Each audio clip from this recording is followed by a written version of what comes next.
All set. Okay. Hang on, I'm just arranging screens here so I can see everything.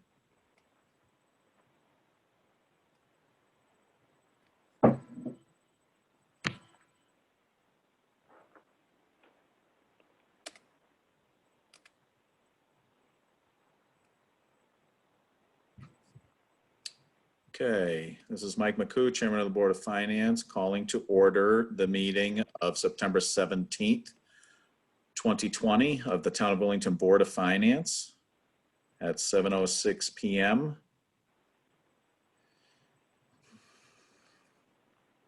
We do not need to see any alternates. So go to approval of minutes. I reviewed the minutes and I have no changes. I don't know if anyone else has comments. I'll just quickly apologize for what seemed like just blowing off the last meeting. I didn't intentionally intend to do that, but August was moving month here at Signs of All Kinds, so it was a little bit stressful, but anyway. So. Well, I don't think you need to be forgiven, but you're forgiven. Thank you. Okay. Can I get a motion to accept the minutes? So moved. A All second. right. Thank you. Discussion? All right. Although, And helpful altogether. what's that? I said comprehensive and helpful. Yes. Marissa, can you do a roll call vote for us, please? Matt, Aye. Stephanie, Aye. Christina, Abstain. I wasn't there. Sorry. Peter, Aye. Jeff, Abstain. Mike. Aye. Okay, that's 4 yeses, 2 abstain. Okay. Mike, we also need to do the approval of the minutes for the July minutes. We weren't able to do that at the last meeting. Oh, yes. Move to accept the minutes from the July meeting. Second. Any discussion on that one? All right. Call a vote, please. Peter, Aye.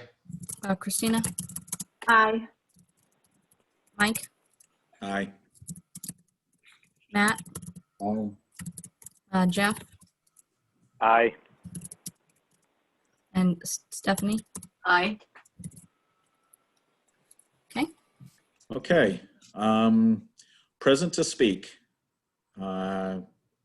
Usual public participation is desired and encouraged. Speakers will be limited to time and appropriateness of progress. Stay on topic and maintain decorum. So first, I don't see anyone who, we do have a couple people in video who are not board members. So I guess it might be only you, Maureen, but anyone who's on video who wants to speak, wave your hand, and then we'll go to phones next. All right, Maureen Parcell, go ahead. Hi, this is Maureen Parcell, Director of Parks and Recreation. I don't know if you want me to speak now, Mike, or if you want me to wait until you get to that portion of the agenda. I'm happy to have you do it with the agenda item. Okay, then I'm good then. Okay, thank you. Thank you. Anyone else? Joe, you're showing up in video now. If you want to speak now, wave your hand. Otherwise, you can also join us during the agenda item as well. I can wait till the agenda item. Okay, thank you. I do see one phone number, 860-306-8626. If you are present to speak, please unmute and let yourself be heard. Hello, Peter Latentich, 97 Trask Road. Hi, Peter. Good evening, all. Just following up on 3 issues with the board. The first is hall school roofs. I did attend the last Board of Ed meeting where the superintendent confirmed what you shared, Mike, with everyone at your board at the last meeting, that he did not get to this issue during the summer and is overwhelmed at this point and cannot manage that project.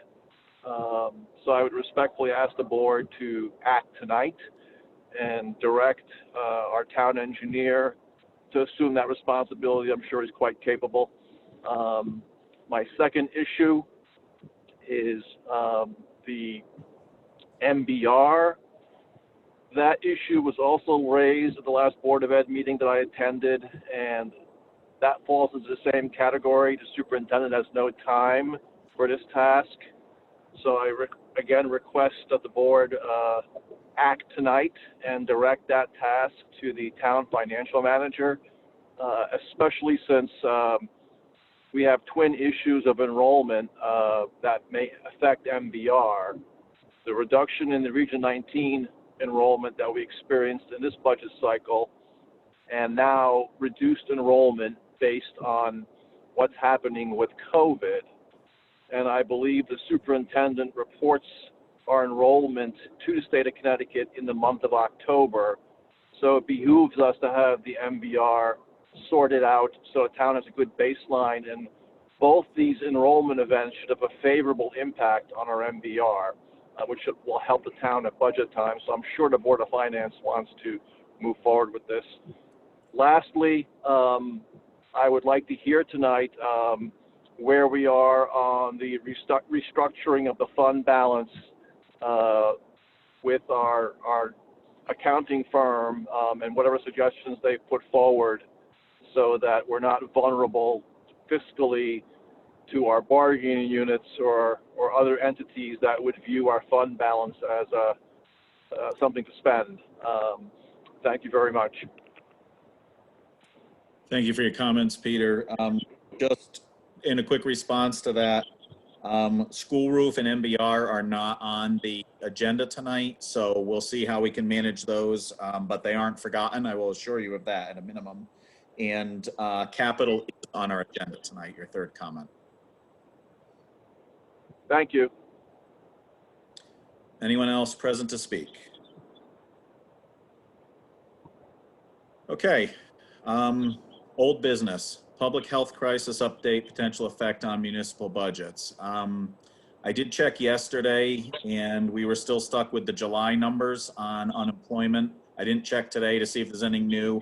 I suspect Erica's shaking her head no, so I'm guessing the new numbers are not out yet for August. And my guess is what will happen is what happened last month, the day after the Board of Finance meeting, the numbers came out. So maybe tomorrow we'll get the numbers for August. Mike, my guess is next week. Your meeting was around the 20th last week, and that they've been around that date, but they have been on a Friday. Okay. So we do not yet. What we have for unemployment numbers right now is the July numbers, which Willington was at 8%.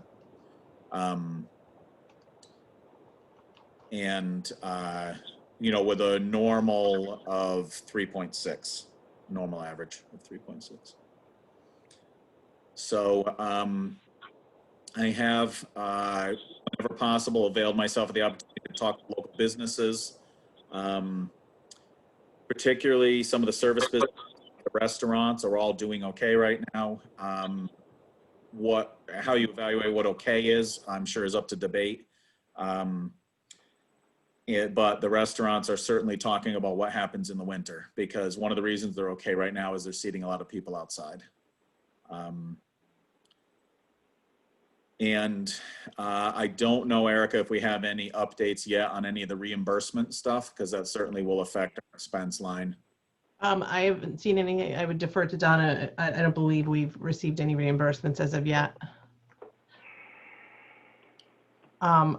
Can I give you a little bit of update on some other things COVID related that might that will affect our budgets? Absolutely. So as of yesterday afternoon, tax collector came in to see me to let me know how we're doing with collection so far.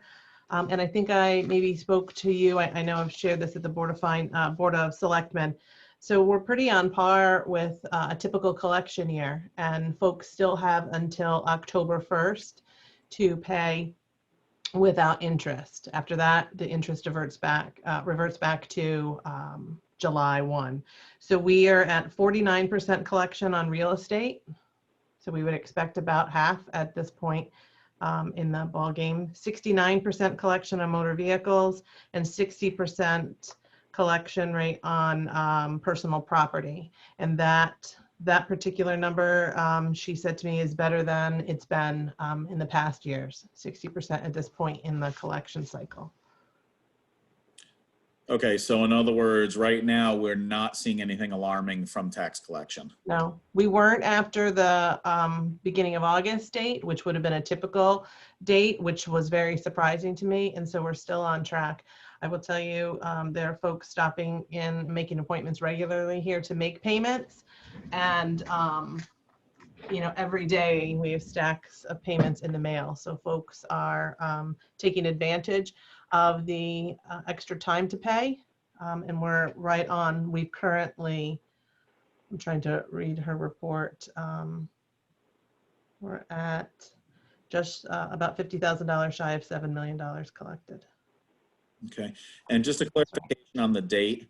As I understand it, taxes are typically due July 1. You have that month to pay. Correct. So they're now due October 1, but that would still allow them the month of October to pay, correct? So That is incorrect. They have until October 1. After October 1st, so beginning October 2nd, okay. your taxes are due with interest. And the interest goes back to July.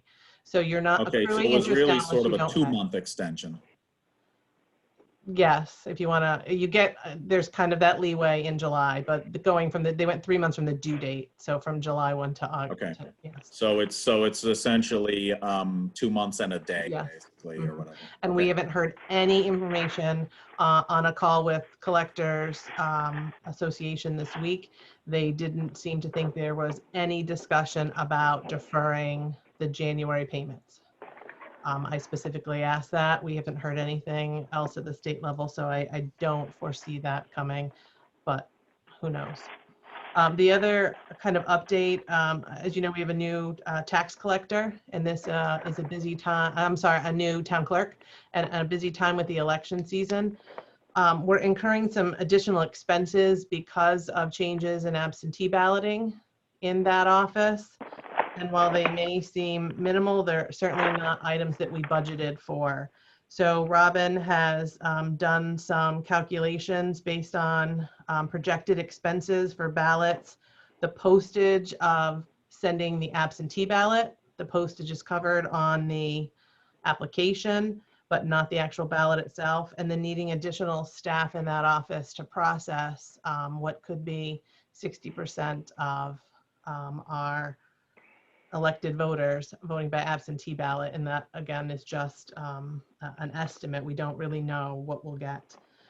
So between what was budgeted and what the Secretary of State has offered in support, Robin has budgeted approximately $6,250 for absentee ballot expenses due to COVID.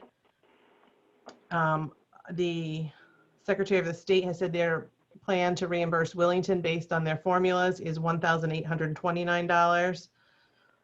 And we actually had budgeted for election funds in whole $2,500. And that was for the primary in August, for the presidential election, and then that includes our referendum.